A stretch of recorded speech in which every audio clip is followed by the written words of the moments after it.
tema de hoje é na sequência que nós estamos tendo, é o livro que está lá na nossa biblioteca Wisdom Light. O livro é Meditando na Cidade e a palestra de hoje é baseada ali, que é o último capítulo. É como trazer os ensinamentos do Buda para a nossa vida prática. Essa é a principal coisa. Então, eu vou fazer uso de alguns slides daqui a pouquinho. Pouquinhos slides só para a gente sintonizar em algumas coisas importantes sobre isso.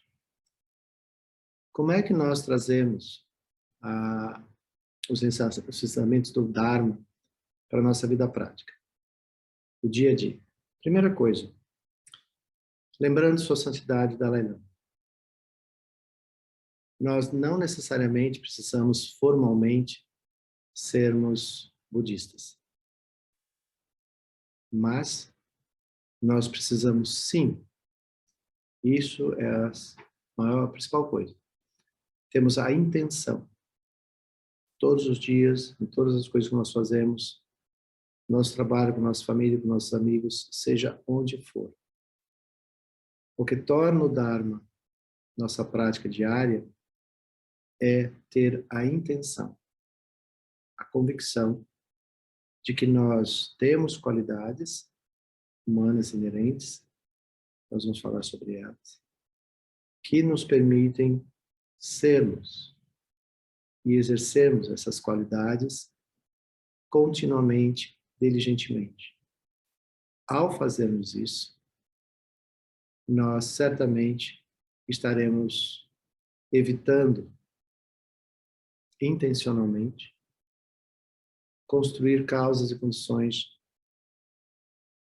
pelos nossos pensamentos, palavras e ações que possam vir a ser experienciados como sofrimento. O que seria isso? Geradores das emoções afetivas, da raiva, do ódio, da inveja, dos ciúmes, da ambição, da mesquinhez, da ambição, e perseguirmos desejos desenfreados. Sempre que nós nos deixamos levar por essas coisas, certamente nós estamos construindo causas e condições de sofrimento. E por que Sua Santidade Dalai Lama fala? E ele falou muito enfaticamente nessa última palestra, que representou como se fosse a 5ª visita dele ao Brasil, organizado pela Palas Atenas, onde Sua Santidade deu ênfase a nós cultivarmos um coração bondoso, um coração gentil. E ele enfatizou várias vezes que ter um coração bondoso, gentil, praticar a bondade, a generosidade, acolhermos uns aos outros, respeitarmos uns aos outros. E, de uma maneira ou de outra, depende do entendimento de cada um, nós observarmos as nossas ações do pensar, falar e agir. Se não pudermos fazer o bem, que pelo menos não façamos o mal. Então, essa é uma prática de vida que não necessariamente é religiosa e que, na verdade, essa bondade amorosa, ela é inata nos seres humanos. E por isso que no Dharma a gente fala que a primeira experiência de compaixão, empatia, ou bondade, ou minimamente nos sentirmos responsáveis pelo bem-estar do outro, isso surge da nossa mãe para conosco, a mãe biológica, ou qualquer pessoa que tenha cumprido esse papel nas nossas vidas. E nós, em retribuição, também fazemos isso por ela. Isso é um conceito básico. Mas, obviamente, que a grande tarefa, realmente a grande tarefa, é nós expandirmos isso, essa percepção, esse olhar, a todos os seres. Então, obviamente, a gente começa exercendo isso no âmbito familiar, depois a gente vai expandindo isso para os nossos amigos mais próximos, e depois para os nossos amigos do trabalho, ou seja, onde há essa convivência mais íntima. E aí a gente pode expandir isso a todos os estranhos. pois não há estranho, mas nós ignorantemente achamos que há estranho.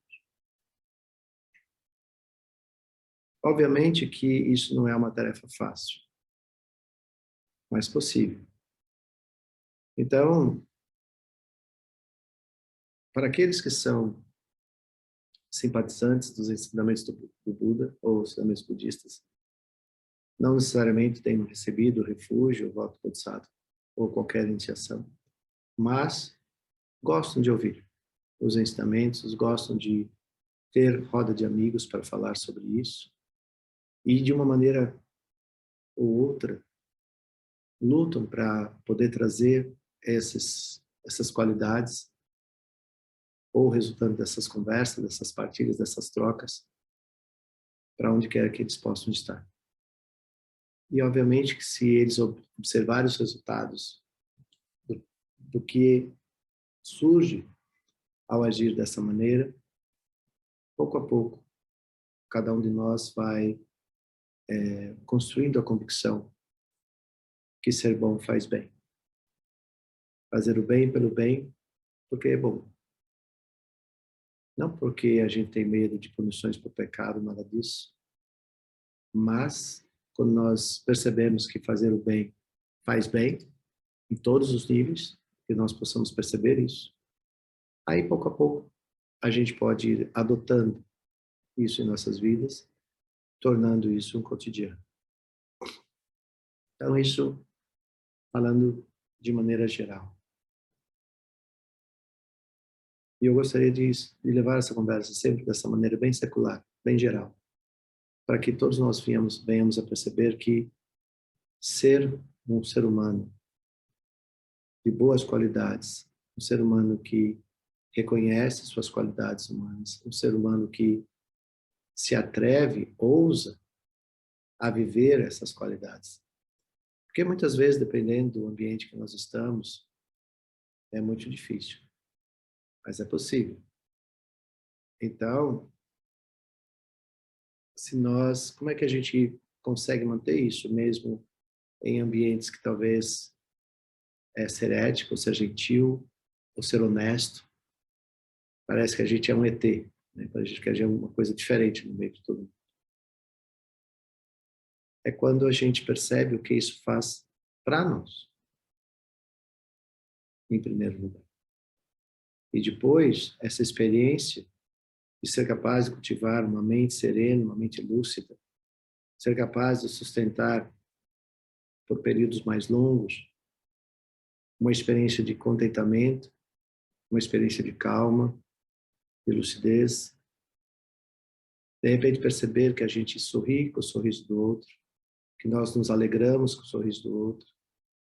E, mais para frente um pouquinho, a gente começa a perceber como é bom ajudar alguém. Como é bom, de alguma forma, ser útil a alguém. E aí a gente vai construindo isso, mesmo em ambientes hostis. E aí, se você, por acaso, se aprofundar nos ensinamentos, ou seja, você primeiro era simpatizante, achava legal ler um livro do Dalai Lama, um livro de alguns escritores famosos, como Joe Ekman, Daniel Goleman, o próprio Dalai Lama, Tina Han, ler a biografia de Mahatma Gandhi, ou seja, há um vasto material que a gente pode usar. De autores laicos, que não são monges, não professam alguma religião em específico, mas talvez sejam muito adeptos daquilo que sua santidade fala. Sua santidade fala, ele é um monge budista, mas ele fala: a minha religião é o amor. A minha verdadeira religião é a compaixão. Porque é isso que traz sentido na minha vida. Ter, né? Independente de ser um monge, independente de ser o Dalai Lama, para ele o que sustenta tudo isso é a vontade de fazer o bem aos outros. A vontade de alguma maneira poder contribuir para uma compreensão maior do que é essa humanidade que nós fazemos parte. E isso é muito importante. Então, se a gente pega a palestra que ele deu a semana passada, pensar a idade que sua santidade já está, pensar as imensas dificuldades que ele passou na sua infância, adolescência, né? Depois vir a viver em exílio em outro país, e ele conseguir, mesmo à frente a todas essas adversidades, sustentar uma serenidade, uma lucidez, uma alegria. E como ele disse no aniversário dele, eu acho que eu vou viver até uns 113, 120 anos, porque a minha motivação de permanecer vivo não é egoísta, mas altruísta. Ou seja, existe em mim uma vontade de viver longamente para poder continuar a praticar o bem, ajudar as pessoas no que eu puder. Enfim, essa é uma mensagem muito forte. E ele faz questão de dizer o tempo todo. Isso não depende de ter ou não uma religião, mas sim depende de cada um de nós nos reconhecermos como seres humanos. Isso é um baita de um exemplo. Então, como que nós podemos trazer a prática dos ensinamentos do Dharma para a nossa vida prática? Então, talvez uma das coisas mais importantes é meditar em Vipassana, na sabedoria cognitiva, né? Na ação da análise, de verdadeiramente investigar a natureza dos fenômenos, o que nos impede, muitas vezes, apesar de nós termos a determinação, como qualquer um dos 7 bilhões de habitantes humanos que vivem nesse planeta, todos buscam fundamentalmente a felicidade. E por que que nessa busca nós produzimos experiência de sofrimento para nós e aos outros? Então nós temos que investigar isso. Investigar isso é dentro da atmosfera da meditação, principalmente em Vipassana, que é a análise cognitiva ou a sabedoria cognitiva. No entanto, não é possível nós fazermos qualquer tipo de raciocínio lógico se nós nos sentimos movidos pelas aflições emocionais, do medo, da raiva, do ódio, dos ciúmes, da confusão e assim por diante. Então, a primeira coisa, na verdade, seria nós termos a vontade e aprendemos a fazer, se não soubermos, quais técnicas meditativas tem, e hoje existem muitas maneiras de nós aprendermos isso, mas não é só ler sobre isso. Ler sobre isso é conhecimento mental, racional, intelectual. Mas trazer isso para a vida prática é uma outra coisa. É sobre isso que a gente está falando nesse encontro de hoje. Como é que eu faço isso?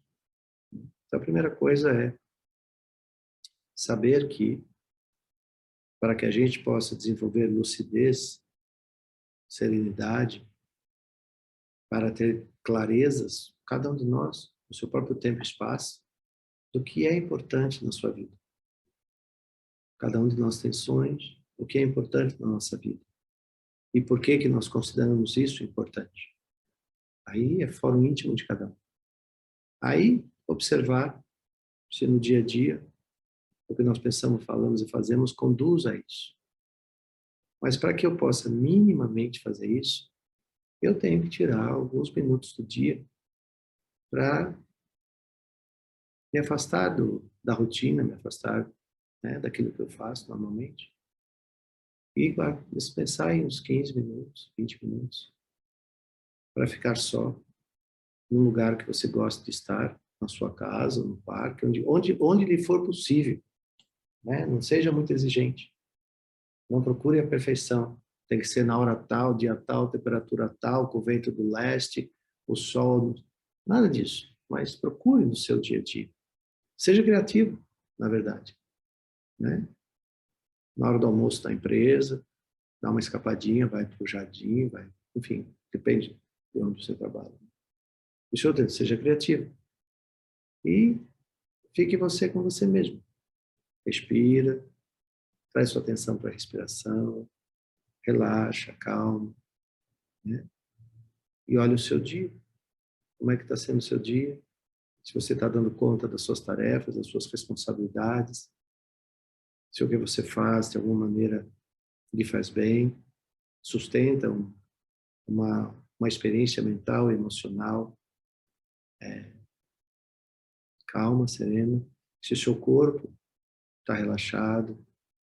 Enfim, isso não precisa nenhuma magia. É você ser criativo. Onde que você poderia fazer isso? Né? Ou talvez fazer um pouco disso, ler um pouco. Hoje em dia a gente leva os livros onde for no celular. Então dá um break aí nas suas atividades nas redes sociais e usa um pouco desse tempo. Abre lá um texto bonito, lê ele, se inspira nele, pensa sobre isso. Ou seja, eu estou falando da nossa vida diária, não estou falando de condições ideais. Estou falando da nossa vida diária. Mas a pergunta sempre será a mesma. Por que é que eu estou fazendo isso? Para quem que eu estou fazendo isso? Qual a motivação de eu estar fazendo isso? Há uma expectativa de algo sobre isso? Você tem que indagar isso o tempo todo a você. Veja, se você faz parte dos ensinamentos tradicionais, aí tem toda uma maneira, uma rotina de fazer isso. Mas aqui eu queria conduzir essa conversa que ela seja possível para qualquer um. Budista, não budista, que crê, que não crê, que tem a religião, que não tem, não importa. Eu estou falando de um ser humano para outro ser humano. Primeira coisa, a base é essa. Nós nos reconhecemos como seres humanos. Reconhecer a si próprio como ser humano. Se você reconhecer a você mesmo como ser humano e você apreciar isso, aí você começa a desenvolver outros tipos de raciocínio lógico, racional, mas não é uma racionalidade intelectual, mas é uma razão, um reasoning, para sustentar uma motivação muito simples. Eu quero, a cada dia da minha vida, me tornar um ser melhor. Um ser humano melhor, um amigo melhor, um profissional melhor, um pai melhor, um companheiro de alguém melhor, um filho melhor, um neto melhor. Ou seja, não melhor em títulos, não é melhor em salário, não é melhor em ser humano, melhor naquilo que eu trago. Então, essa seria uma maneira muito gentil que qualquer um de nós pode fazer. Qualquer um de nós. Desde que a gente queira. Aí, caso você estude um pouco da filosofia budista, porque se você, por acaso, tem aproximação com o budismo, você pode ler, primeiramente, uma coisa que a gente chama dos 4 pensamentos que transformam a mente. Qualquer um pode ler, qualquer um pode trazer um pouco dessa visão, né, para a sua vida diária, de maneira que ela ajude você a ir transformando algumas percepções que talvez sejam equivocadas. Equivocadas em que sentido? Equivocada de uma maneira muito simples. Se todos e cada um de nós temos a aspiração de ser feliz, não seria muito difícil, né, nós, nessa busca de felicidade, fazer uma pergunta simples. O que que me inquieta? O que que me inquieta todo dia? Eu acordo de manhã com uma vontade enorme de ter um dia feliz, de me realizar como profissional, de me realizar como pai, como amigo, como filho, ou seja, em todas as esferas que a gente pode pensar de realização humana. E chega no final do dia, eu olho para o meu dia e vejo que eu não fiz muito por isso. Então, vai investigar quais foram as suas distrações.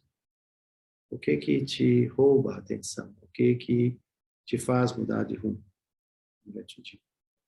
Isso não é difícil fazer. Se você tiver a curiosidade, se você tiver o interesse de perguntar a você mesmo: poxa, eu acordei hoje com uma meta, um ideal, né? E chega no final do dia, eu olho que não fiz nada disso. Por que não fiz? É uma pergunta que você faz a você mesmo. E aí, se você fizer essa pergunta de uma maneira muito honesta, você vai encontrar a resposta certa. Ok, as minhas distrações foram estas, estas, estas, estas. Aí, se você, vamos supor que você decida fazer isso por uma semana. Aí, ao fazer isso por uma semana, você provavelmente vai chegar à conclusão que a maior parte das distrações foram as mesmas.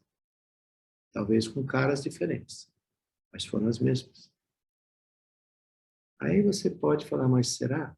Deixa eu tentar mais uma semana. E passa mais uma semana, você acorda de manhã, tem o seu planejamento, tem tudo aquilo que você pensou em fazer, tanto na área profissional, na área pessoal, na área familiar, né? E sempre com aquela mesma intenção.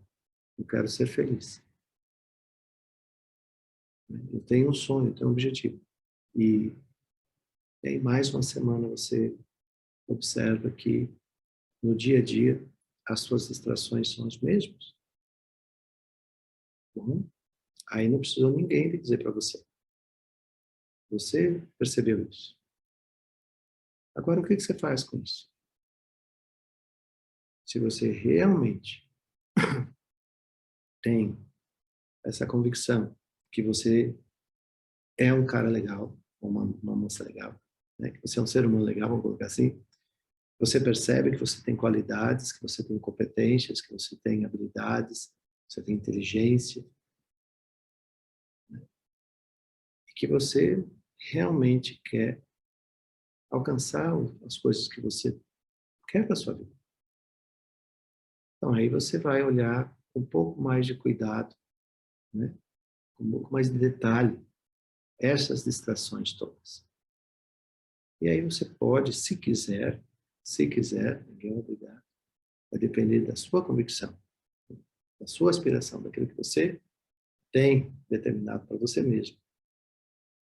Aí você vai olhar e vai dizer, poxa, realmente tem alguma dessas coisas aqui que são realmente repetitivas. Eu cometo a mesma coisa todo o tempo. Todo o tempo, todo o tempo, todo o tempo. E aí você vai perguntar para você mesmo, por que que eu sempre escorrego na mesma casca de banana? Podia pelo menos escorregar no dia da banana, no dia na manga, outro dia no abacate, mas parece que é sempre nas mesmas coisas. É isso que a gente chama os hábitos mentais, hábitos comportamentais. É hábito. Aquilo que é hábito, a gente não percebe que faz mais. Mesmo as coisas que fazem mal para nós. Mas o mal para nós é no sentido de estar sendo um obstáculo, um impedimento, um escurecimento para aquilo que você gostaria de estar vivendo na sua vida neste momento. Cada um com a sua idade. Nesse momento. Quando você perceber isso, e se você continuar fazendo isso, não culpe ninguém se você não chegar a lugar nenhum. Passou um ano, passou 2 anos, passou 3 anos, passou 10 anos, passou uma vida. E você não chegou em lugar nenhum. No entanto, você pode dizer, mas eu aproveitei a vida. Aí, de novo, vai voltar lá para os 20 anos para trás e perguntar o que é aproveitar a vida. Aproveitar a vida é ter prazeres todos os dias? Prazer de comer, prazer de beber, prazer de fumar, prazer de dançar, prazer de sexo, prazer disso, prazer daquilo, rodadas de amigo. Não tem nada de errado nisso tudo, desde que isso não seja um vício. Um vício. Uma compulsividade. Compulsividade são coisas que nós fazemos de maneira intensa e que nós somos capazes de deixar de fazer coisas importantes. Para você mesmo, não é ninguém que está dizendo isso é importante para você ou não. Mas você vai perceber, cedo ou tarde, que você está repetindo ações compulsivamente. Você já nem percebe que faz. É um vício, um hábito muito forte, muito enraizado. Então, a pergunta do capítulo último do livro Meditando na Cidade é como trazer isso, como trazer uma prática coerente para a nossa vida, como a gente vive todo dia. Isso exige atenção. Atenção, simplesmente atenção. Inicialmente, atenção. Essa atenção, o norte dela, aquilo que vai guiar essa atenção, é o que você, cada um de vocês, disserem que vocês querem fazer na sua vida. Então, hoje em dia, infelizmente, apesar de todo o conhecimento que tem, apesar de toda a tecnologia que tem, apesar de todas as facilidades que existem hoje em dia, nós temos um momento de muita aflição, de muito medo, de muita violência. Então, se a gente juntar aflição, medo e violência, a aflição surge quando você começa a perceber que o tempo está passando e você não está indo em lugar nenhum. Você começa a ficar aflito. Porque você pode negar para todo mundo. Você pode falar, não, eu estou feliz, imagina, minha vida é essa, eu escolhi que ela é assim, eu estou legal com ela. Você pode enganar todo mundo. Que nem muitas coisas no Instagram e no Facebook. Todo mundo está rindo. Como se o mundo fosse um mundo perfeito. Mas a maior parte, muitas das pessoas que estão sorrindo nos Facebook, nos Instagrams da vida, não estão verdadeiramente felizes. Por que não fala a verdade? Por que não procura conversar com amigos, falar sobre si, tentar construir, né, uma nova maneira de perceber as coisas? Talvez porque os nossos amigos todos estejam nessa mesma condição. E aí a gente acha que está tudo bem. Porque estamos igual, né? Está todo mundo igual. Então, estamos bem. Será? Porque o próximo passo que vem depois dessa aflição é o medo. O medo surge do quê? Das minhas próprias ações e suas consequências. Porque quer eu acredite, quer eu não acredite, a lei de causa e efeito não depende de religião, não depende de idade, não depende de nacionalidade, não depende de nada. Lei de causa e efeito. Bota o dedo na tomada, dá um choque. Bota a mão no fogo, queima. Taca a marreta no dedo, dói. Dá um tapa na cara de alguém, leva outro. E assim vai. Causa e consequência. Mentir, um dia você vai ser descoberto. Roubar, um dia você vai ser descoberto. Pode demorar muito, mas um dia. Mas é aí que está. O medo passa de descobrir coisas que nós não devíamos ter feito. Mas quem diz o que eu devo fazer, o que eu não devo fazer? A primeira pessoa que vai dizer isso é a sua própria consciência. O resto é a polícia, o juiz, o guarda. Mas o primeiro é a sua própria consciência. Não existe juiz mais severo do que a sua consciência. Não existe pena mais severa do que a dor de lembrar de uma coisa que você possa ter feito, cuja consequência foi parar na pessoa que você talvez mais ame na vida. Então, uma vez, quando eu era adolescente, eu li um livro que chamava O Maior Presente do Mundo. Eu vi uma frase nesse livro que me chamou a atenção, que é justamente essa. Não existe juiz mais severo em termos de punição do que a nossa própria consciência. Eu posso esconder de quem for, mas não de mim mesmo. E isso vai me acompanhar. Eu posso ir para onde for. Isso vai me acompanhar. Então, como que nós evitamos isso? Através de uma conduta adequada, uma conduta verdadeira. No Dharma, a gente chama de conduta ética. Conduta ética e moral. Conduta ética significa nós zelarmos do que nós falamos, pensamos e fazemos não traga experiência de sofrimento nem a mim, como sujeito da ação, e nem às pessoas que foram objetos da minha ação. Se eu não puder fazer o bem, não faço mal. Fico quieto.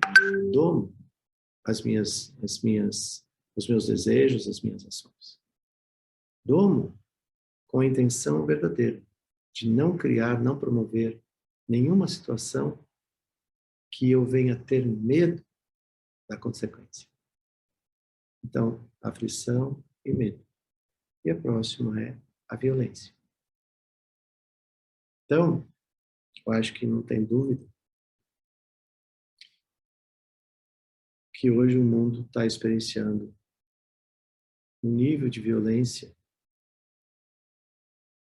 Antes existiam guerras, que é uma grande violência. Mas eram guerras, a gente sabia o que estava acontecendo ali. Hoje, a violência é oculta. O que é das piores violências. A gente não sabe de onde vem. Na guerra, está claro, quem é inimigo de alguém. Ficou claro. Mas, no mundo de hoje, se vive uma violência que nós não sabemos de onde vem. Uma violência interna. Começa por uma autoviolência. O que é uma autoviolência? É quando as suas ações violentam os seus próprios princípios. Quando você tem um sonho e você toma um rumo totalmente oposto a esse sonho, você está violentando o seu próprio princípio, o seu próprio sonho, a sua própria aspiração. Então, esse é uma violência. Você violencia a você mesmo, aos seus princípios, as suas qualidades humanas, as suas pessoas queridas que talvez estejam perto de você. Essa violência, ela é oculta. Ninguém sabe de onde vem. Vem das nossas emoções aflitivas. É em nós mesmos. Então, ora nós estamos bonitinhos, sorridentes, mas dentro de nós há pensamentos extremamente negativos. Nós fingimos ser bons para os outros, nós fingimos ser amigos dos outros. Fingimos. O fingimento é uma violência contra si próprio. Porque você tem que adotar uma conduta que em sua natureza não é a sua. Depois, essa violência interior acaba resvalando na sua fala. Agora, a sua fala se torna uma fala dura, uma fala áspera, uma fala violenta. E depois, acaba sendo uma violência física. E essa violência física agora agride a todo e qualquer um. Então, você se distanciou muito de si mesmo, da sua própria natureza. Então, de uma maneira ou de outra, se você quer trazer para a sua vida um nível de felicidade, você deve, primeiro, respeitar a si mesmo. E sabe quando você sabe que você está respeitando a você mesmo? Quando você respeita os outros. Quando você não respeita a si mesmo, você não sabe o valor da grande virtude do respeito. Mas você quer que as pessoas te respeitem. Mas você não respeita os outros. Mas você demanda respeito. Mas você não respeita os outros. Por quê? Você não experiencia o respeito ao seu sonho. Você não tem respeito aos seus projetos de vida. Aquilo que você percebe em você mesmo como sendo suas qualidades. Você não as respeita. E aí você tem que investigar, você tem que perguntar para você mesmo. Por que eu não respeito a mim mesmo?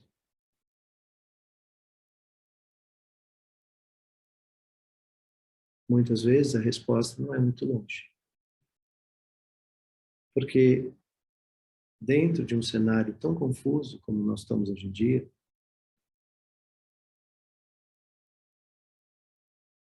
pensar em ser responsável vai contra uma falsa ideia de liberdade. Então, onde não há o mínimo sentido de responsabilidade, o respeito também não habita. Eu sou responsável por mim, pela minha saúde, por exemplo, porque eu respeito essa vida, eu respeito a minha vida. Quando eu não tenho esse senso, desrespeitar a vida de alguém é muito fácil. E por isso que a violência se torna tão presente. Então hoje nós temos uma violência muito grande. Então como é que eu trago o Dharma para a minha vida? Não é o Dharma enquanto ensinamento budista somente. Vamos permanecer com uma visão muito mais ampla. Como é que eu trago a possibilidade de uma transformação, de uma abertura maior, para que eu mesmo possa explorar essa abertura, ter outras oportunidades mais amplas. Só eu posso fazer isso se eu quiser. E para fazer isso, eu tenho que desenvolver o sentido do respeito e da responsabilidade pelas minhas próprias ações. E por que eu faria isso? Eu faria isso quando eu realmente perceber que eu não vou fazer nada sozinho. Não há como fazer isso. Eu preciso da companhia de outras pessoas. Eu preciso do apoio, da ajuda, do conhecimento de outras pessoas. Mas as pessoas não vão se aproximar de mim se elas me percebem uma pessoa que não cultiva minimamente uma conduta moral e ética adequada. Por quê? Se ele está fazendo isso com ele, imagine o que ele vai fazer comigo. Se ele não respeita a própria vida, ele não vai respeitar mim. Se ele não cultiva os seus próprios sonhos e se torna responsável pela execução das atividades que tornam o seu sonho possível, o meu sonho, ele não quer nem saber. Então, por que eu vou andar com ele? Ou com ele? Ou com quem for? Então, hoje em dia, há esse grande sentimento de solidão. Há um medo de nós nos aproximarmos uns dos outros. Ao mesmo tempo, a nossa natureza humana, ela é social. É a nossa natureza. Nós somos seres sociais. Nós gostamos de estar na companhia um do outro. Nós nos sentimos seguros quando estamos próximos de pessoas que me inspiram confiança. E quem é que vai inspirar confiança? São aquelas pessoas que têm uma conduta ética, moral. Umas pessoas que a gente observa que o entorno da vida dela, tudo que ela faz, realmente promove algum sentido, alguma experiência, alguma oportunidade para outras pessoas. E ela é feliz de oferecer essa possibilidade. Então, é perto dessas pessoas que eu quero estar. E não daquelas que a vida não passa de festa. Não passa de um dia para o outro. E um dia para o outro e nada acontece. Então se criam hábitos, de novo, hábitos. Então, se nós realmente queremos entender como tudo isso funciona, nós devemos trazer minimamente um pouco mais de atenção para nós mesmos. Um pouco de atenção. Como é que eu funciono? Quais seriam as qualidades que todos e qualquer um de nós, a não ser que eu seja um sociopata, um psicopata, que eu tenha algum desvio, que eu não tenha uma instrumentalização, vou chamar dessa maneira, adequada, cerebral, que não me possibilita esse processo cognitivo de uma compreensão mais ampla. Porque é justamente essa qualidade cognitiva que nós seres humanos temos é que nos faz diferente dos animais, que também são sencientes, que também são inteligentes, mas não têm essa cognição de uma compreensão ampliada que nos permite ter ações transformadoras no mundo. Mas o primeiro objeto da minha própria transformação sou eu.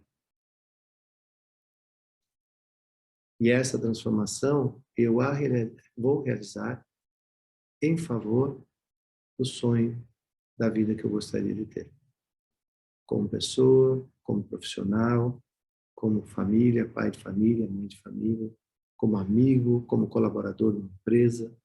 Há muitas maneiras que nós vamos poder realizar esse crescimento humano. Isso é importante. Então, quando agora trazendo mais para uma linguagem budista, por favor, acenda a luz, eu estou com a impressão que a sala está escura. Acenda essa luz, por favor. Como que dentro, agora aproximando, né, da filosofia budista, como que eu posso, né, aprender isso? Primeiro que para aprender algo, nós temos que ter vontade. Primeira coisa. Se eu não tiver vontade de aprender algo, eu posso estar com o maior professor do mundo, o cara mais bambam em qualquer coisa. E ele tentando me oferecer aquilo. Mas se eu não tiver interesse, não adianta. Lembra? É a tal da cuia virada da cabeça para baixo. Não vai acontecer nada. Se eu me aproximar disso, olha, não, vamos lá, eu vou dar um up na minha vida, eu vou fazer um curso, vou pegar aí um cara que é um expert nisso, um cara que sabe disso pra caramba, eu vou lá, tomei banho, botei roupa nova, lavei o tênis, vou lá. Aí eu chego lá, o cara me acolhe, me recebe e oferece o melhor dele para mim. À medida que ele vai falando, aqui embaixo, tá cheio de distrações, eu não estou nem aí.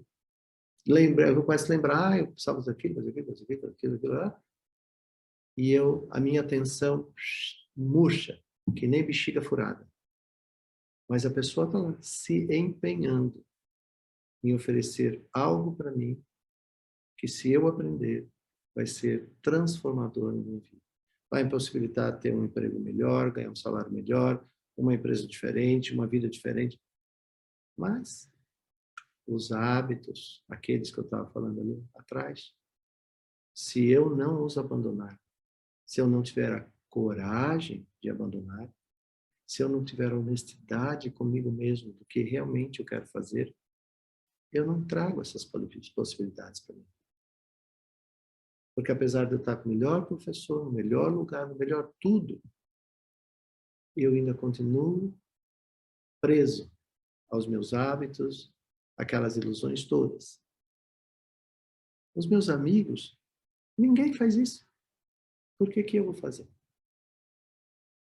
Aí você olha, seus amigos, eles estão há anos na mesma situação. É isso que você quer para a sua vida? É a hora que a gente pergunta. Uma das coisas mais importantes na vida de qualquer um de nós, independente de riqueza, não riqueza, de vida acadêmica, não acadêmica, qualquer um de nós.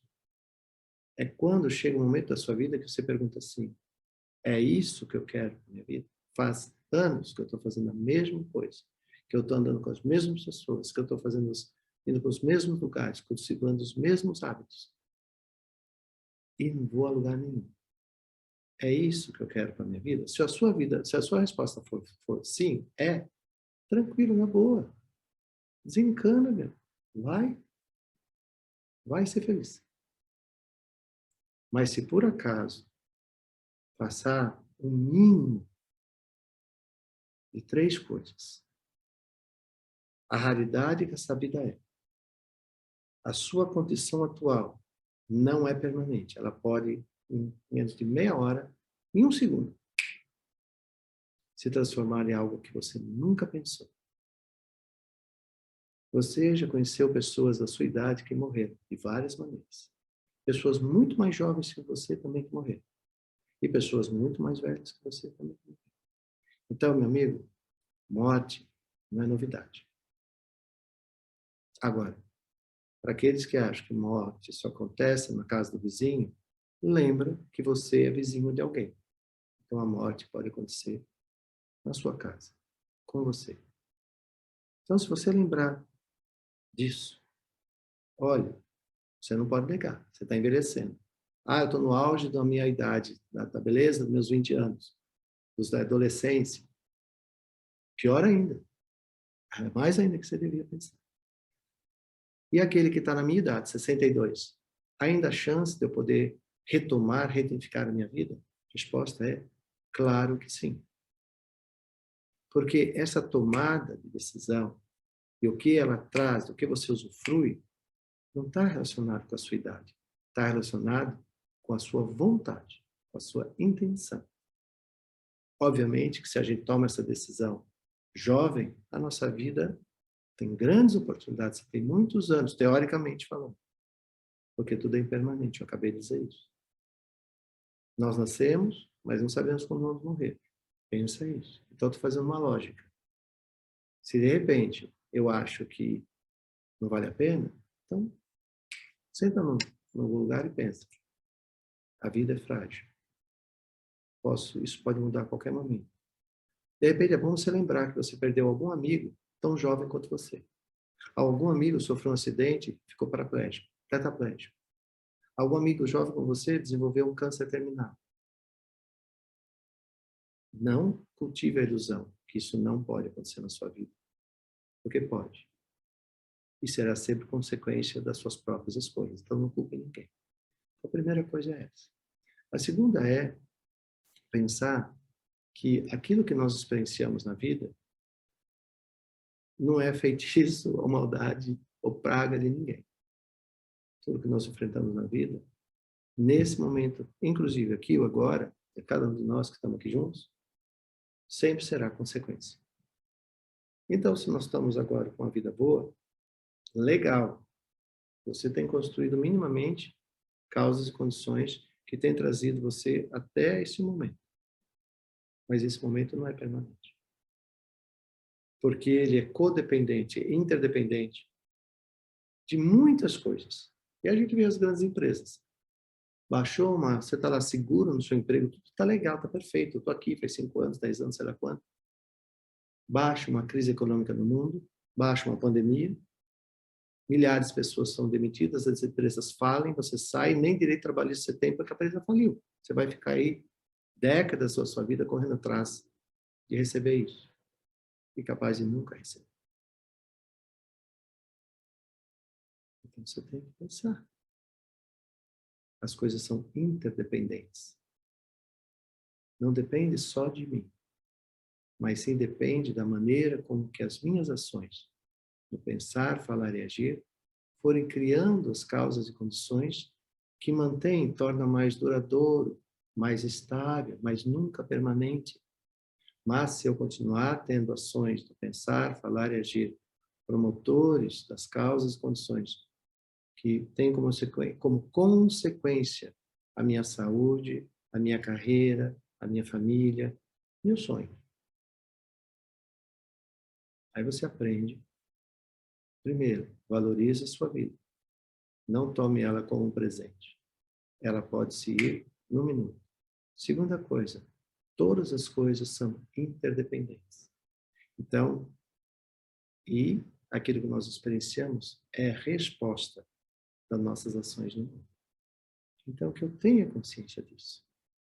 E que eu fique feliz, mesmo que talvez seja a pessoa mais diferente no meio de um monte, fique feliz se essa diferença é porque você cultiva uma conduta ética e moral.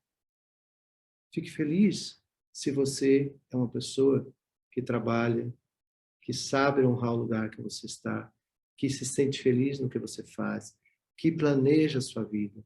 Não sai gastando com tudo que não precisa. Planeja seu sonho. Porque é nesses dias, nessas causas e condições, que isso está acontecendo. E nada diz que é permanente. Então, interdependência. E a terceira coisa é justamente aquilo também que é que nada, absolutamente nada, é permanente.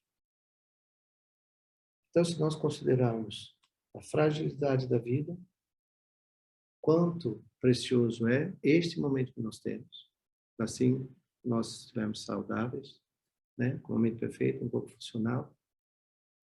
A segunda coisa, que tudo isso, inclusive esse corpo funcional, tudo que está presente é interdependente, e que as nossas ações no mundo é que sustentam e promovem as causas e condições que mantêm isso que nós estamos experienciando nesse momento, mas sabendo que em algum momento tudo isso cessa. Então, se você minimamente trouxer isso, só de pensar sobre isso, muda. Como que eu trago esse conhecimento para a minha vida prática? Pensar sobre isso. Falar sobre o karma como a quarta possibilidade, o karma, talvez nem todas as pessoas tenham afinidade sobre isso. Mas certamente, se você investigar, por que muitas vezes você se vê preso a determinadas condições e que apesar de você tentar muito ser de outra maneira, você não consegue, esses são os condicionantes. Mas os condicionantes, na verdade, se nós olharmos eles da maneira correta, eles são chaves de grandes saltos quânticos, vamos colocar assim. Todas as vezes que nós entendemos uma causa kármica, nós podemos investir no antídoto dela. E aí, a realização de uma vida mais serena, mais completa, mais sadia, mais lúcida, ganha o que a gente chama de salto quântico. Mas isso depende de nós investigarmos um pouco mais para entender esses condicionantes. Mas só as primeiras três coisas já seriam um grande passo. Depois de entender a lei do karma, a lei de causa e efeito, não só da maneira direta, como eu acabei de explicar, mas entender que a maneira como nós percebemos a realidade, ela também é condicionada. Então, mas esses condicionantes, eles são, aí sim, dentro da estrutura da psicologia, da filosofia e da meditação budista, existem técnicas muito claras como nós podemos eficazmente trabalhar sobre isso e transformar tudo isso de uma maneira construtiva e positiva. Agora, como é que nós moldamos isso? Como é que nós podemos criar uma linha de raciocínio e, no nosso dia a dia, virmos a nos empenhar? Não é fácil, mas é possível.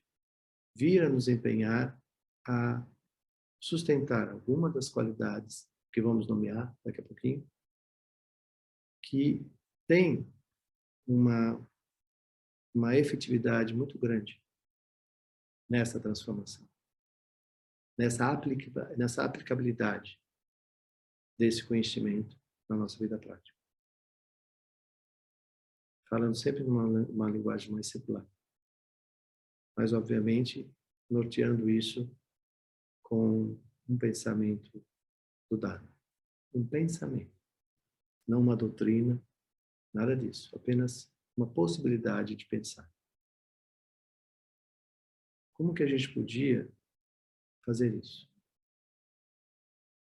Talvez a gente possa nomear algumas qualidades que são humanas, mas, apesar de a gente perceber que tem alguma delas, ou todas elas,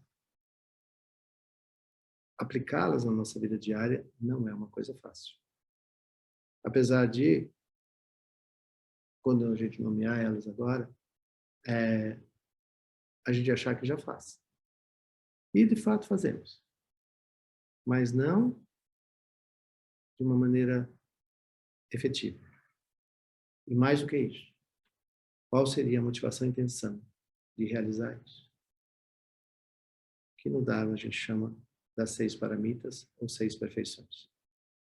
Então, se minimamente cada um de nós, independente de ter uma religião ou não, independente de acreditar ou não, mas simplesmente pela vontade,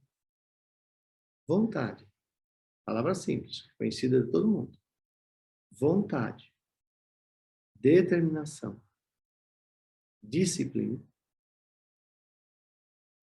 nós podemos exercer isso todos os dias. Podemos sim. Ao realizar isso, vai acontecer naturalmente.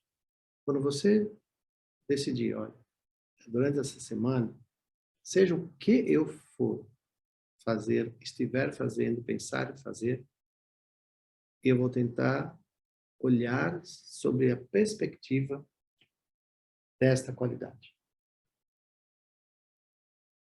Vai ser fácil? Certamente que não. Mas minimamente vai ser divertido, se você cultivar bom humor.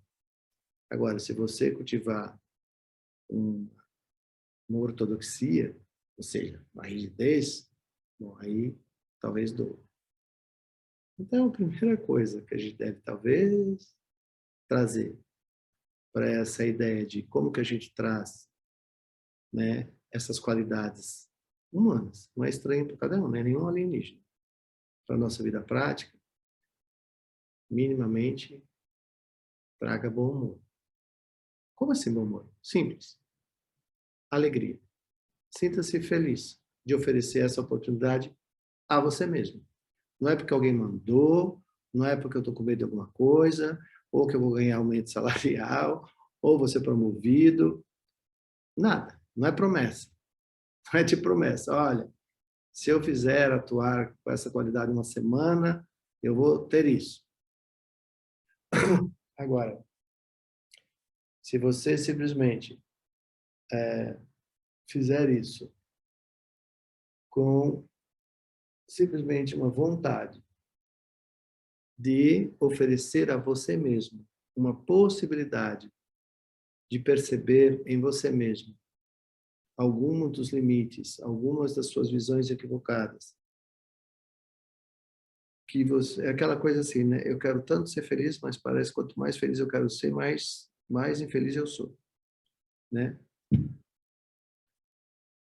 Se você minimamente der a oportunidade dessas coisas, torná-las uma prática de vida, pelo menos por uma semana, certamente você vai se surpreender. Então, eu vou pedir aqui para o meu amigo passar os slides, não para a maior parte de vocês, certamente que não vai ser novidade, mas não custa relembrar. E nessa perspectiva mínima de que cada um de nós aspira por trazer para a sua vida prática uma maneira, uma possibilidade de perceber a vida de uma maneira diferente. Então, próximo, por favor. Então, eu já falei. 3 características gerais do corpo, sensações, mente e fenômenos. Então, corpo, todo mundo sabe o que é, sensações, todo mundo sabe o que é, mente, é tudo isso que nós percebemos, e fenômeno é toda e qualquer coisa que nos sensibiliza. Perceber, aí vem a primeira coisa, perceber que toda e qualquer coisa é impermanente. Olha para o seu corpo. Olha no espelho de manhã e fala, uau, estou ficando cada vez mais bonito, né? Ou seja, de ser impermanência. Usa assim, no aspecto positivo, né? Não precisa falar que está envelhecendo. Fala que está ficando mais bonito, mais maduro. Né? Bom humor, lembra? Eu falei bom humor. Então perceba que todas as coisas são impermanentes. Certamente que quando nós nos damos conta de que as coisas são impermanentes, certamente que nós vamos ter um pouco mais de cuidado. Sabendo que ou eu vivo isso agora, ou eu não sei se eu vou encontrar isso lá na frente de novo. Ou eu percebo que hoje eu tenho um corpo perfeito, uma mente perfeita, funcional, e que neste momento da minha vida eu tenho as possibilidades de realizar muitas coisas, porque amanhã pode ser que eu não tenha mais nada disso. Então, Pensar na impermanência é altamente irritante. Por quê? Porque só de pensar na impermanência, ou eu como esse brigadeiro agora, porque se eu pôr na geladeira, vai passar um camundongo e amanhã eu não vou achar mais ela. Tipo assim, leva na brincadeira, tô falando. Sorrindo, mas seriamente, vai olhando os exemplos do dia a dia. E você vai ver o quão impermanente as coisas são. E talvez, você olhando para a sua vida, você vai descobrir que já houve situações que você não prestou atenção, tendo a certeza que aquilo ia permanecer muito tempo e, de repente, não estava mais lá. Então, certamente, nós todos, independente da idade, nós já tivemos, sim, situações onde nós fizemos pouco caso de um momento da nossa vida, achando que isso aí a gente acha em qualquer lugar. Ou vai ficar aqui, eu tenho certeza, eu controlo isso aqui. Pense um pouco na sua vida, cada um na sua própria história, nas suas próprias experiências. E veja se você já não cometeu esse equívoco de achar que as coisas estavam sob controle do mundo, que não era tão importante e que eu não perderia isso. Pense um pouco. É importante resgatar sua própria história, porque só assim você vai ter a convicção de que todas as coisas são impermanentes. Talvez olhar seu próprio envelhecimento não seja tão convincente,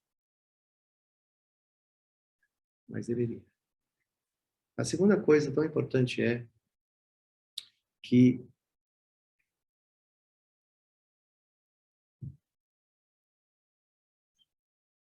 de uma maneira ou de outra, com maior ou menor intensidade, nós somos insatisfeitos. Numa linha de raciocínio lógico, a insatisfatoriedade surge muito forte quando a gente compara o que a gente tem e o outro tem. Aí a gente vê que está insatisfeito com o que tem, porque eu queria ter aquilo ali. Mas, mais do que isso, a insatisfatoriedade, ela demonstra uma não virtude humana muito densa e muito presente hoje em dia. E isso se reflete nos mais diferentes vetores ou condições na nossa sociedade. A insatisfatoriedade, um dos piores sintomas dela, um dos piores movimentos que a gente tem demonstrando insatisfatoriedade é o famoso egoísmo. Na verdade, nós somos egoístas. Somos sim. Somos egoístas quando nós colocamos nossa prioridade à frente de qualquer outra pessoa ou qualquer outra necessidade de qualquer outra pessoa.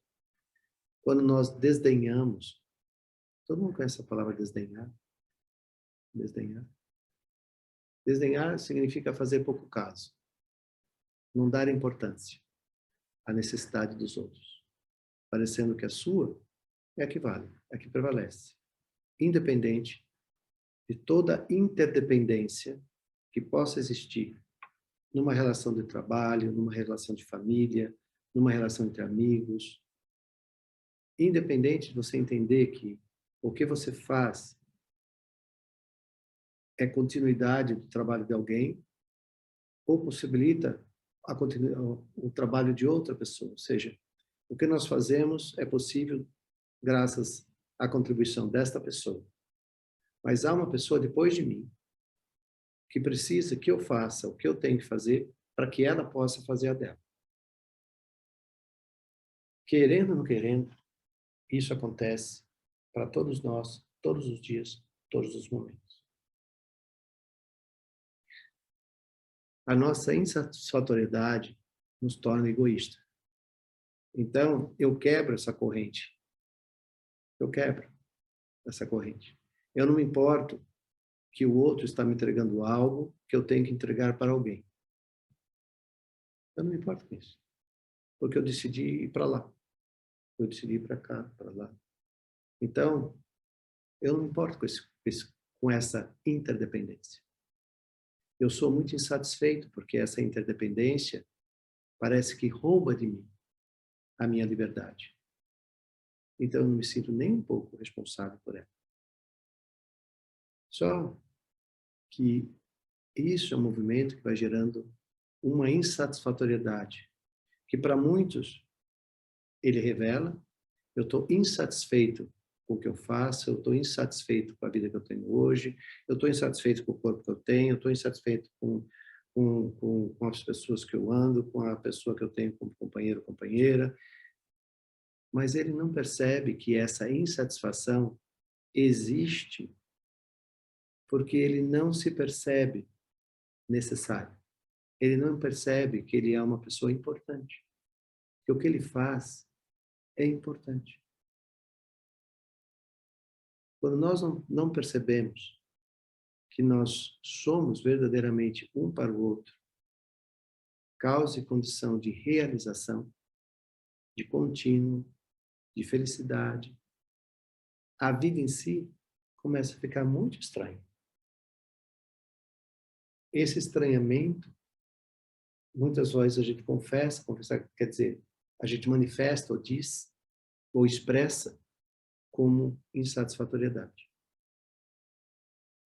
E a última coisa que fala vacuidade ou não eu, isso é consequência dessa segunda linha que eu estou falando. Na filosofia budista, isso, vacuidade, a ausência do eu, é porque nada, absolutamente nada, existe por si. Todas as coisas que nós possivelmente podemos experienciar nessa vida, na vida humana como nós temos hoje, toda e qualquer coisa é codependente de causas e condições. Então, não existe um eu independente, um eu que surge do nada, ou seja, um eu que não dependeu de nada para vir a existir. Não existe isso. Então, para muitas pessoas, quando ela percebe que ela não tem aquela independência que ela tanto pensa que ela tem, para ela é um fator de profunda dor emocional, mental, porque ela precisa pensar que ela é independente, que ela não precisa de ninguém. Ela devia tentar fazer isso, talvez. Como? Simplesmente não aceitando nada que a interdependência provê a ela. Ar para respirar, água para beber, comida para comer, calor, umidade, porque o nosso corpo precisa disso, roupa para vestir, casa para morar, algum trabalho para ter dinheiro para comprar suas coisas prediletas. Tenta viver fora da interdependência. Você não vai conseguir nunca. Tenta existir sem um pai e uma mãe. Seria engraçado. Nem por chocadeira. Porque mesmo na chocadeira precisa ter um óvulo e um espermatozoide. Quem deu o óvulo e quem deu o espermatozoide? Enfim, não há como fazer isso. Então, quando nós colocamos essas três coisas juntas, nos ajuda a minimamente desenvolver um senso de responsabilidade. De responsabilidade. Pelo quê? Primeiro, pela sua vida. Segundo, por todas as causas e condições que, nesse momento, na vida de cada um de nós, torna possível nós vivemos. Nesse momento. Cada um nesse momento. Aqui e agora, cada um pensa. Vocês na sua casa, eu aqui na minha. Cada um pensa. Se não há uma grande interdependência. Tenta ficar só sem tudo isso. Então, agora volta para trás nessa escalinha aqui. Eu existo, dadas as causas e condições. Se não fosse, eu não existiria. A insatisfatoriedade vem pelo meu não reconhecimento de tudo isso que a vida tem me provido até este momento. 8:55 do dia de hoje. Tudo que estiver presente na nossa vida hoje, tudo, é graças a essa interdependência. Então, seja feliz com isso. Regozije com isso. Desenvolva gratidão a tudo isso. E, por último, lembre que não há nada, absolutamente nada que garanta que isso vai estar presente amanhã. Aí é uma grande reflexão. Próximo, por favor. Agora, eu só vou dizer para vocês assim, para nós lembrarmos. Como é que nós percebemos o mundo?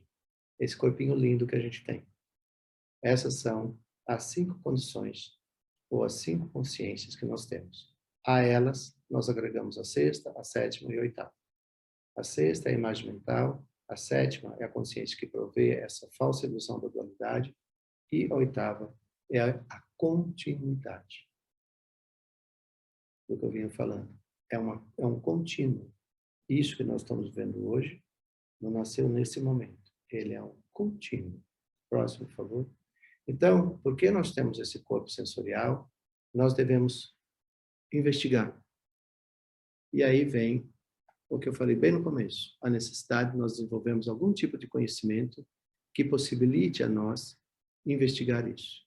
E basicamente é termos samadhi, ou seja, eu falei, trazer a atenção para o momento presente, se conscientizar do que você é hoje. E saber desenvolver isso com 3 aspectos. A concentração e a estabilidade mental. A segunda coisa é a conduta ética, para que a gente não venha promover causas e condições de sofrimento em nós e os outros. E a terceira é, na experiência disso, desenvolvemos a sabedoria última, que todas as coisas são vazias e coemergentes. É isso tudo que eu falei até agora. Próximo, por favor. E a partir disso, a gente vai passar pelas 6 paramitas rapidinho. Eu já falei delas. A primeira delas, sempre que eu falei, tome uma delas por semana. E tente viver isso em toda e qualquer situação que você estiver exposto. Generosidade. Essa predisposição de doar. Não é só doar coisa. Em última análise, é o doar de si. Esvaziar essas coisas que estão aí embaixo, que são o que impede você de ser generoso. O apego, o corpo enquanto sensorial, os bens materiais que você briga para ter, manter, controlar, mas nada disso acontece, e são as nossas projeções mentais, as nossas ilusões. O que é ilusão? Sempre que você tiver um sonho, eu quero ser engenheiro, eu quero construir uma casa, eu quero comprar um carro, eu quero isso, eu quero aquilo, observa se você está construindo as causas e condições para que isso aconteça. Agora observa se você está fazendo isso com ética. Porque se não for, pode ser um resultante muito difícil depois. Próximo. A segunda paramita, elas estão na sequência que nós devemos praticá-las. Tenta viver uma semana com atitude ética. Ética. Pede nota, dá recibo. Se achar uma coisa que não é seu, procura devolver. Não mente, não ilude, não engana, não faça de conta. Isso tudo é ética. Tenta viver sem mentir. Não existe mentirinha e mentirona. Existe simplesmente mentira. Então, uma vida ética é não matar, não mentir, não roubar, não se intoxicar, porque seria uma falta de respeito para consigo mesmo, e não tenha uma má conduta sexual. Não estou falando para você não ter uma relação sexual, estou falando não ter uma má conduta sexual. Má conduta sexual, minimamente significa quando você olha uma pessoa e olha que ela está ali só para satisfazer o seu desejo. E você a usa como objeto. E você esquece que ela tem dignidade. Só que todas as vezes que você faz isso para uma pessoa, você está fazendo para si próprio. Então, não faça nada que não seja ético. Né? Respeite a vida do outro. Respeite a sua própria vida. Próximo. Terceira coisa é saber que, para que eu possa ter generosidade, né? Volta um pouco para trás, por favor. Volta. Então, a primeira coisa é generosidade. A segunda coisa é essa conduta ética. A terceira coisa, pode passar, é o esforço. Então, saiba que, para que eu possa desenvolver isso, eu posso passar para o próximo. Eu tenho que ter um esforço. Mas há uma diferença aqui de esforço. Um é assim, nossa, que saco, coisa mais chata, vou ter que fazer isso de novo, de novo. E a outra é, que bom que eu estou tendo a oportunidade de fazer isso. Que bom que eu estou me tornando consciente que há essas qualidades em mim. Então, o esforço é o esforço assim. Lembra, as pessoas costumam dizer, quem trabalha no que gosta, não se sente trabalhando, se realiza naquilo que faz. Essa é a grande diferença. Então, se eu realmente quiser praticar as paramitas, eu tenho que desenvolver essa visão. Eu estou feliz de estar tendo a oportunidade de me tornar um ser humano melhor. Próximo, por favor. Então, depois do esforço, obviamente que vem a paciência. A paciência com quem? Com você mesmo. Com nós mesmos. Por quê? A gente vai errar. A gente vai acertar. Vai ter hora que a gente vai querer voltar para o mesmo padrão, para aqueles hábitos todos, que a gente já estava acostumado com eles. A gente sabia o que fazer, o que ia dar e o que não ia dar. Agora eu estou me redescobrindo. Eu estou oferecendo a mim mesmo uma possibilidade de eu me tornar uma pessoa melhor, uma pessoa, um ser humano, um profissional, um estudante, um companheiro de alguém, um filho melhor, um amigo melhor. Ou seja, eu tenho que ter a paciência, porque eu vou ter que desmontar, desconstruir todos aqueles hábitos e aqueles vícios que eu estava tão acostumado com eles. Então, eu tenho que ter paciência e ter tolerância com toda a adversidade que isso pode causar. Parece que eu vou perder meus amigos. Talvez não fossem tão amigos assim. Por quê? Porque na companhia deles, eu nunca mudei. Eu nunca progredi. Eu nunca cheguei a lugar nenhum. Mas eu não percebia isso, porque todo mundo estava no mesmo lugar. Então, eu não percebia que havia uma possibilidade de eu ser diferente. De eu ser a pessoa que eu sempre tive o potencial de ser. Isso é muito importante. Próximo. Aí, a gente falou que a gente pode ter um sonho, né? A gente tem um sonho, uma vontade de se realizar-se em algo. Coloca isso na sua frente. E não perde de vista. Coloca isso na sua frente e não perca de vista. Isso chama-se concentração, foco. E aí, quanto mais foco, concentração eu der aquilo que eu percebo como importante para a minha vida, e por que é importante para a minha vida? Porque eu percebo que através desse esforço, tudo isso que eu estou fazendo, eu estou podendo ajudar melhor meus pais, meus amigos, minha família, meu filho, e a mim mesmo, no sentido que eu vou ter uma experiência de uma tranquilidade, de uma serenidade mental que surge pela realização daquilo que eu acredito seja, para mim, verdadeiro. Ou seja, é a sua própria vida. E você agora decidiu tomar conta dela, zelar por ela. Então, concentração. E a próxima? Sabedoria. Então, às vezes as pessoas, sabedoria no sentido de uma compreensão maior. Mas sabedoria, existem duas maneiras de a gente entender sabedoria. Uma, sabedoria significa saber como fazer. Saber fazer. Só que aí nós vamos também entender que nós aprendemos todos os dias. Não existe um momento que fale e diga assim, pronto, já sei tudo. Isso nunca vai existir. Porque as coisas estão em constante transformação. Então, eu estou aprendendo a cada dia. Mas, no sentido budista mesmo, sabedoria significa você saber que nada disso é permanente. Que tudo isso depende de causas e condições.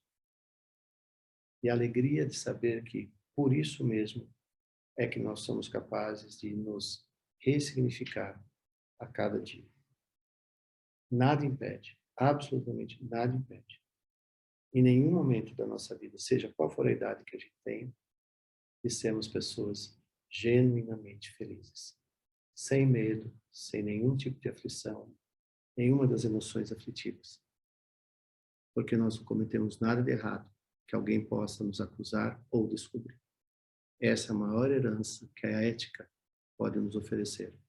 É saber que nunca alguém vai apontar o dedo na minha cara e dizer você é isso, você é aquilo, você é aquilo outro. Essa é a maior herança que nós podemos cultivar. E seria a melhor morte que nós poderíamos ter. Sabendo que, mesmo depois da morte, ninguém vai descobrir algo que eu fiz e que seria fonte de profunda vergonha aos meus pais, aos meus filhos, a quem quer que fosse. Essa seria a responsabilidade última que nós devemos desenvolver, considerando todas as infinitas pessoas que nos antecederam e por causa disso, hoje, nós estamos aqui. Então, essa seria uma fonte de sabedoria infinita. E eu penso que, com isso, a gente conclui as 6 paramitas.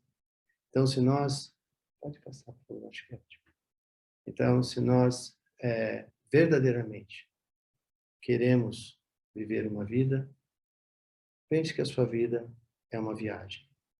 Que nós nos preparamos para a viagem, que nós viajamos e que nós sabíamos para onde nós estávamos indo, porque em nenhum momento nós deixamos de ter atenção naquilo que nós estamos fazendo. Então é isso que eu queria dizer hoje para vocês. Pessoas queridas, muito obrigado por estarmos todos juntos. Então nós nos falamos no próximo encontro. Um abraço para vocês. Fiquem todos muito bem.